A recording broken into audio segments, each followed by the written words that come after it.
The silence had teeth. It bit through Chaska's chest every dawn when he woke to emptiness, every dusk when shadows reminded him of voices that would never call his name again.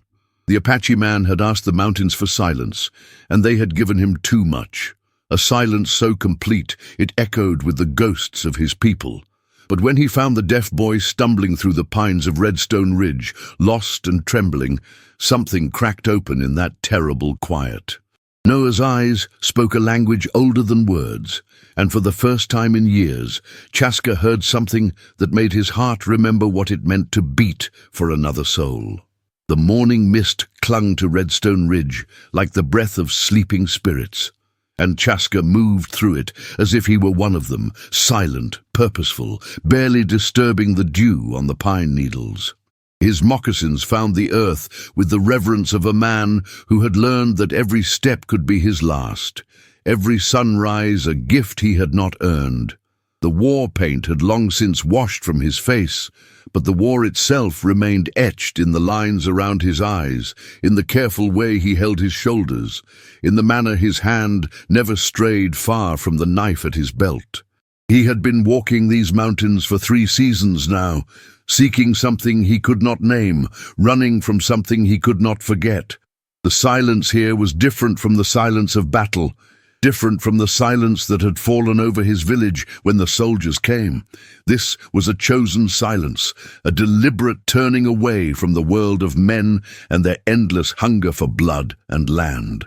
Chaska had spoken his last words to another human being on the day he buried his wife and daughter, when he had whispered their names to the wind and asked the Great Spirit to carry them safely to the place where all voices become one.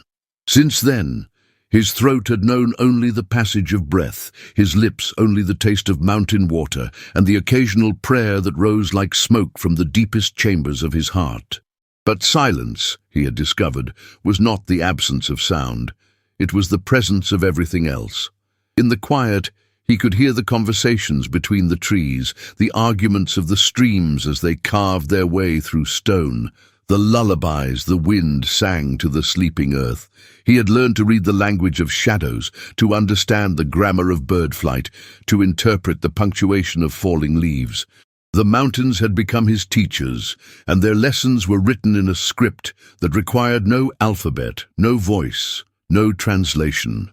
This morning, as he followed a deer trail that wound between the red rocks that gave the ridge its name, Chaska felt something different in the air, a disturbance in the natural rhythm of the place, like a stone thrown into still water. He paused, his hand instinctively moving to his knife, his eyes scanning the forest with the practiced alertness of a man who had survived by noticing what others missed. The birds had stopped singing in a particular grove of aspens ahead, and their silence was not the peaceful quiet of dawn, but the tense hush that preceded danger. He moved forward with the fluid grace of a predator, each step calculated to make no sound, his breathing shallow and controlled. The scent reached him before the sight, the smell of fear, sharp and acrid, mixed with something else, something that made his chest tighten with an emotion he had thought buried with his family. It was the smell of a child, lost and terrified, somewhere in the maze of trees ahead. Chaska's heart began to beat faster, not with the anticipation of violence, but with something far more dangerous, the possibility of hope. As he crested a small rise, he saw him, a boy, perhaps 12 summers old, sitting with his back against a massive pine, his knees drawn up to his chest, his face buried in his arms. The child's clothes were torn and dirty, his dark hair matted with pine sap and dried tears, his small body shaking with exhaustion and cold. But it was not the boy's appearance that stopped Chaska in his tracks. It was the quality of his stillness, the way he sat in the forest as if he belonged to its silence, as if he had been born from the same source that had taught Chaska to listen with his heart instead of his ears. Noah had been running for 2 days, though he could not remember when the running had begun or what he was running from. The world had become a blur of green and brown, of scratching branches and unforgiving stones, of hunger that gnawed at his belly and thirst that made his tongue feel like leather in his mouth. He had learned long ago that the world was full of sounds he could not hear, but he had never realized how loud silence could be until he found himself alone in these mountains, where even the vibrations that usually told him about the world around him seemed muted and strange. The orphanage had been a place of harsh voices and harder hands, where the other children had learned to communicate with him through gestures that were more like blows, where the adults had spoken about him as if he were not there, as if his deafness had made him invisible as well as unhearing. He had escaped through a window on a night when the moon was dark, when the shadows were deep enough to hide a small boy who had learned to move like a ghost through a world that had no place for him. But the freedom he had imagined had turned into something else entirely, a vast, overwhelming emptiness that seemed to swallow him whole. Now, as he sat against the pine tree with his arms wrapped around his knees, Noah felt the weight of his isolation pressing down on him like a physical thing. He had always been alone, but this was different. This was the kind of aloneness that made him wonder if he had ever really existed at all, if perhaps he was just a dream that someone had forgotten to wake up from. The forest around him pulsed with life he could sense, but not fully understand, with movements and rhythms that spoke a language he had never learned to read. But then, something changed. A shadow fell across his closed eyelids, and when he looked up, he saw a man standing a few feet away, watching him with eyes that seemed to hold all the sadness in the world. The man was tall and lean, with skin the color of burnished copper and hair that fell in dark waves past his shoulders. He wore clothes that seemed to belong to the forest itself, buckskin and leather that had been softened by weather and time, colors that blended with the earth and sky. But it was his face that made Noah's breath catch in his throat, a face that carried the same kind of silence that lived in Noah's own heart, the same quality of having been broken and mended so many times that the cracks had become part of the pattern. The man, for Noah could see now that he was Apache, could read it in the set of his shoulders and the way he held his head, did not speak. Instead, he slowly lowered himself to the ground, sitting cross-legged a respectful distance away, his hands resting open on his knees in a gesture that somehow conveyed both strength and gentleness. His eyes never left Noah's face, but there was no threat in his gaze, no demand for explanation or justification. He simply sat and waited, and in his waiting Noah felt something he had never experienced before, the sense that someone was truly seeing him, not as a broken thing to be fixed or discarded, but as a complete being worthy of attention and respect. Minutes passed, or perhaps hours. Time seemed to move differently in the presence of this strange, silent man. Noah found himself studying the Apache's face, reading the stories written in the lines around his eyes, the grief carved into the corners of his mouth, the wisdom that seemed to emanate from his very stillness. And slowly, without words or gestures, without any of the crude communication he had known in the world of hearing people, Noah began to understand that he was not alone anymore, that this man knew something about silence that went deeper than the absence of sound. The Apache reached into a leather pouch at his side and withdrew a piece of dried meat, holding it out to Noah with the same careful respect he might show to a wild animal he was trying to befriend. Noah's stomach clenched with hunger, but he hesitated, unsure of what acceptance might mean, what obligations it might create. The man seemed to understand his uncertainty, for he placed the meat on the ground between them and withdrew his hand, his expression patient and kind. It was then that Noah realized he was crying, not the desperate, angry tears he had shed in the orphanage, but something deeper and cleaner, tears that seemed to wash away layers of accumulated pain and fear. The morning came with a mist that clung to the canyon walls like the breath of sleeping spirits. Noah woke to find Chaska already seated by the dying embers, his weathered hands working methodically to weave thin strips of leather into what would become a small pouch. The Apache's movements were deliberate, almost ceremonial, each twist and fold carrying the weight of ancient knowledge passed down through generations of his people.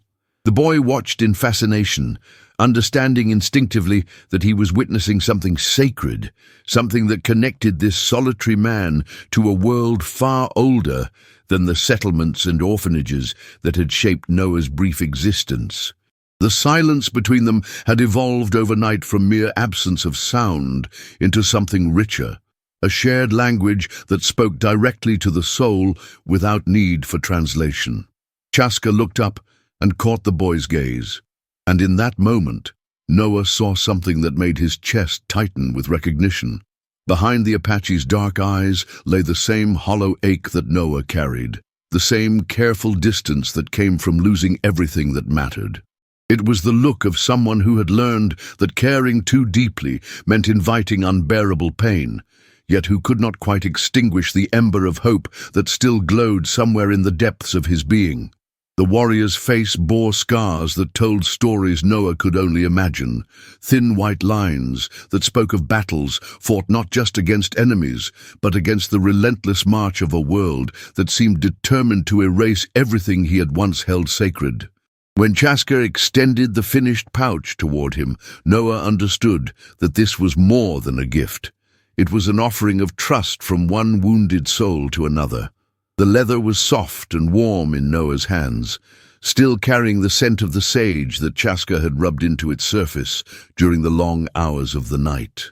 As the boy examined the intricate patterns woven into the pouch's design, he began to see that each symbol told a part of a story of loss and survival, of connection to the earth and sky, of the enduring power of the human spirit to find meaning even in the darkest of circumstances. Chaska pointed to one of the symbols, a spiral that seemed to turn in on itself before opening outward again, and then touched his own chest before pointing to Noah's heart. The message was clear. Some journeys required going deep within before one could emerge into the light, and both of them were travelers on such a path. They shared a breakfast of dried meat and wild berries that Chaska had gathered before dawn, eating in the comfortable silence that had become their natural state. Noah found himself studying the Apache's every movement, learning the subtle ways he communicated with the world around him, how he tested the wind with a raised finger, how he listened to sounds that Noah could not hear but could feel in the vibrations that traveled through the ground and into his bones. There was a poetry in Chaska's relationship with the wilderness, a deep understanding that spoke of years spent learning to read the language of the natural world. When a hawk circled overhead, Chaska followed its flight with his eyes, and then looked at Noah with an expression that seemed to say that even the birds carried messages for those who knew how to listen. As they prepared to leave the canyon, Noah felt a strange reluctance to abandon this place where he had experienced his first taste of genuine peace in months. The cave had become a sanctuary, a womb-like space where the harsh realities of the outside world could not penetrate, where the constant struggle to prove his worth and defend his dignity could be set aside in favor of something simpler and more profound. But Chaska was already moving, gathering his few possessions with the practiced efficiency of someone who had learned to travel light, to carry only what was essential for survival.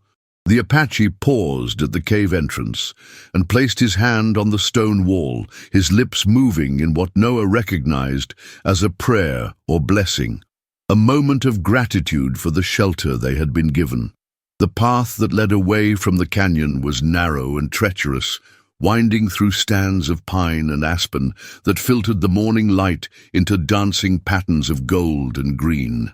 Noah followed Chaska's sure-footed progress, marveling at how the warrior seemed to move through the landscape as if he were part of it. His moccasined feet finding purchase on loose stones and slippery roots with an ease that spoke of a lifetime spent in harmony with the mountain's moods and rhythms. The boy found himself walking differently, trying to match Chaska's fluid grace, learning to feel the mountain's pulse through the soles of his worn boots. With each step, Noah felt something shifting inside him, a gradual awakening to possibilities he had never imagined, a sense that perhaps there were other ways to be in the world than the harsh, competitive struggle he had known in the orphanage and the settlements.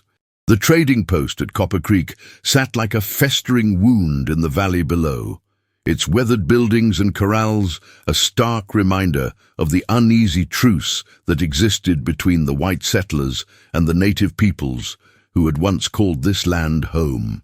From their vantage point on the ridge above, Noah could see the bustle of activity as wagons loaded with supplies prepared for the journey to distant settlements, while groups of men gathered around the saloon's entrance, their voices carrying upward on the thin mountain air. Chaska's entire demeanor had changed as they approached this outpost of civilization.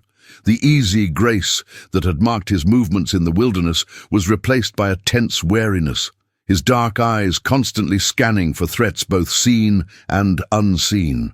The Apache's hand rested near the knife at his belt, and Noah understood without words that they were entering dangerous territory, a place where the fragile peace between worlds could shatter at any moment. The boy had never seen his companion look so vulnerable, so exposed, and the sight filled Noah with a protective instinct that surprised him with its intensity. In the wilderness, Chaska had been a figure of quiet authority, a man perfectly adapted to his environment, but here, surrounded by the trappings of white civilization, he seemed diminished somehow, forced to navigate a world that viewed his very existence as a threat to be managed or eliminated. Noah found himself walking closer to the Apache, offering what small comfort his presence might provide, understanding instinctively that they were both outsiders in this place, both marked by circumstances beyond their control, as different, as other, as unwelcome. The weight of that shared otherness created a bond between them that transcended the barriers of language and culture, a recognition that they were allies in a world that had little patience for those who did not fit its narrow definitions of acceptable humanity. As they descended toward the trading post, Noah caught sight of a familiar figure emerging from the largest building. Samuel Garrett, the territorial administrator, whose cold eyes and thin smile had haunted the boy's nightmares since the day his parents died. Garrett was a man who wore authority like an ill-fitting suit, constantly adjusting and readjusting his position to maintain the illusion of control over forces far larger than himself. The administrator's presence here could mean only one thing: the fragile peace that had allowed Chaska to live unmolested in the mountains was about to be shattered by the inexorable advance of territorial expansion and the hunger for land that drove the white settlers ever westward. Noah felt his stomach clench with fear, not for himself, but for the man who had shown him the first genuine kindness he had experienced since his world collapsed in blood and fire. Chaska seemed to sense the boy's distress, for he placed a gentle hand on Noah's shoulder and guided him toward a stand of trees that would provide cover while they observed the scene below. The Apache's touch was steady and reassuring, but Noah could feel the tension in those weathered fingers, the coiled readiness of a man preparing for conflict. Through the gaps in the foliage, they watched as Garrett addressed a group of mounted men, his gestures sharp and emphatic, his voice carrying the unmistakable tone of someone issuing orders that would not be questioned. The men he spoke to were not soldiers but something worse, bounty hunters and Indian fighters whose loyalty could be bought with promises of gold and land. Men who had made careers out of the systematic destruction of native peoples and anyone who stood in the way of territorial progress. The conversation below seemed to center around a map that Garrett held in his hands, his finger tracing routes through the mountains that Noah recognized as the very paths he and Chaska had traveled in recent days. The implications were clear and terrifying. Their sanctuary had been discovered, their peaceful existence in the wilderness marked for termination by forces that viewed any deviation from their vision of civilized order as an intolerable threat. Noah felt a surge of anger so pure and intense that it surprised him with its power, a rage directed not just at Garrett and his hired killers, but at the entire system that had stolen his parents, destroyed his hearing, and now threatened to take away the one person who had shown him that there were other ways to live, other ways to be human in a world that seemed determined to crush anything beautiful or different.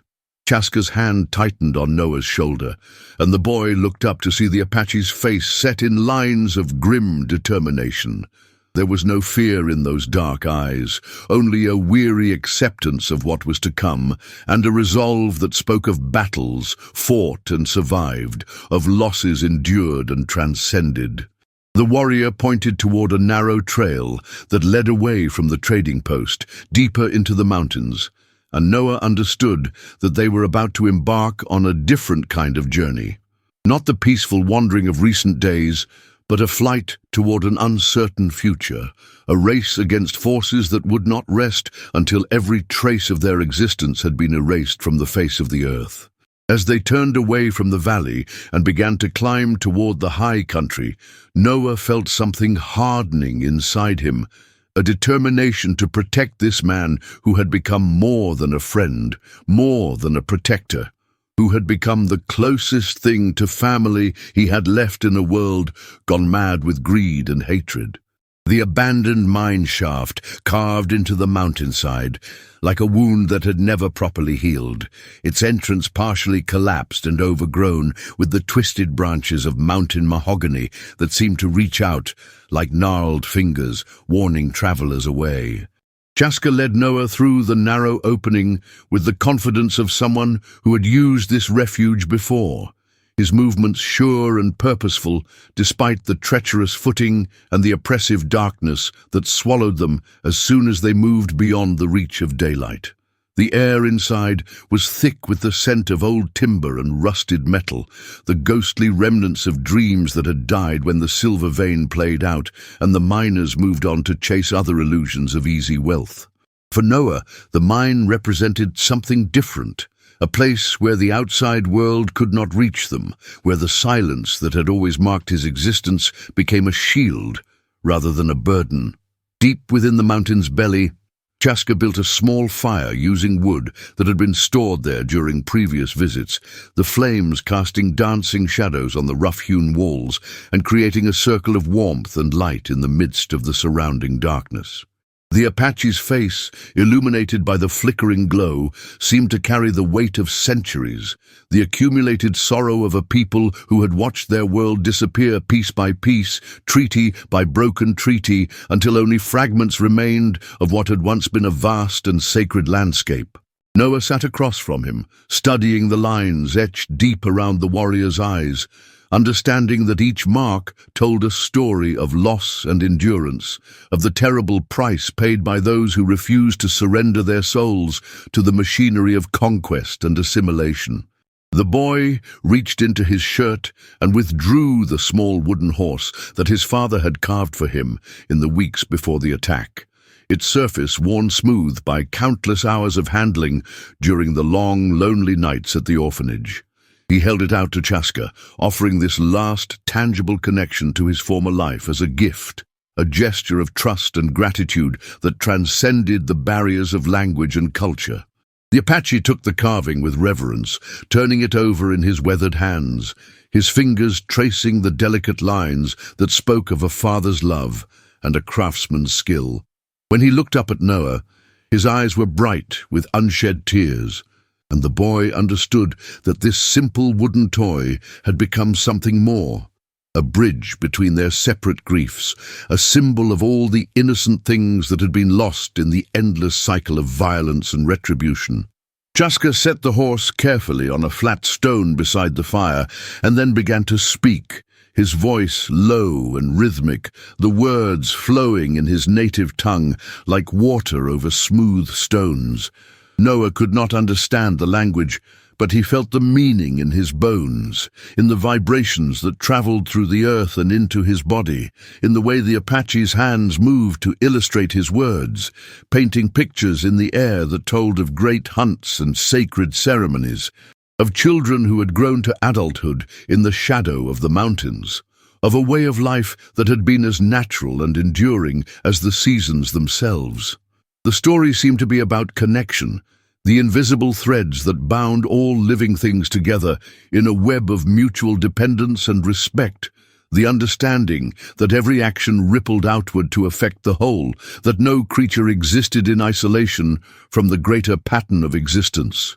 As the night deepened around them, Noah found himself thinking about the men who were hunting them, about Samuel Garrett and his hired killers who saw the world only in terms of ownership and exploitation, who could not comprehend the possibility that there might be other ways to live, other relationships with the land and with each other that did not require the subjugation of everything different or unfamiliar. The boy felt a fierce protectiveness rising in his chest, a determination to defend not just Chaska, but everything he represented. The possibility of gentleness in a harsh world, the wisdom that came from listening rather than speaking, the understanding that true strength lay not in domination, but in the ability to find harmony with forces larger than oneself. The fire crackled and popped, sending sparks spiraling upward into the darkness, and Noah imagined each spark as a prayer, a wish for safety and peace in a world that seemed to have forgotten the meaning of both words. Chaska reached across the fire and placed his hand over Noah's heart, his palm warm against the boy's chest, and in that moment Noah felt something shift inside him, a recognition that he was no longer the frightened, angry child who had been dumped at the orphanage like an unwanted burden. The Apache's touch seemed to awaken something that had been sleeping deep within him, a sense of his own worth and power that had nothing to do with his ability to hear or speak, but everything to do with his capacity to love and be loved, to see and be seen, to offer comfort and receive it in return. When Chaska finally withdrew his hand, Noah felt marked somehow, claimed not as property but as family, as someone worthy of protection and sacrifice, someone whose life had meaning beyond the narrow definitions imposed by a society that measured worth only in terms of productivity and conformity. The wooden horse seemed to glow in the firelight, a talisman of hope in the darkness that surrounded them, a reminder that even in the midst of loss and danger, beauty and love could still take root and flourish.